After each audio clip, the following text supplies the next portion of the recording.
ஐஸ்வர்யாட்ட போயிட்டு ட்ரால அந்த 10,00,000 பணத்த நீ தானே எடுத்திருந்தாங்க. எந்த 10,00,000 பணம்? எனக்கு எதுவும் தெரியாது அப்படின்றாங்க. பொய் சொல்லாத எனக்கு தெரியும் நீ தான் எடுத்திருப்பேன்னு சொல்லிட்டு அப்படின்றாங்க. நீ தானே இப்ப எடுத்து வந்து குடுத்த 5,00,000 அது மகாவோட பணம். அதனால நான் எடுத்து வந்து குடுத்தேன். நீங்க வச்ச பணம்லாம் எனக்கு தெரியாது அப்படின்றாங்க.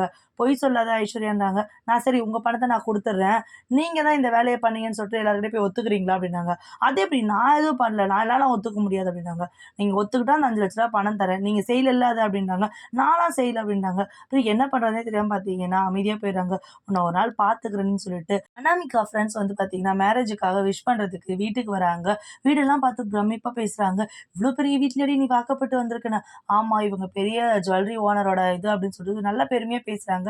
"உங்க வீட்டுக்காரர் என்னடி பண்ணாருன்னா, அந்த கம்பெனிக்கு எம்டியே இவரு தான்" அப்படின்னு சொல்லிட்டு பயங்கரமா அளந்து விடுறாங்க. இது எல்லாமே பார்த்தீங்கன்னா, வீட்ல இருக்கவங்க எல்லாம் பார்த்துட்டு இருக்கிறாங்க.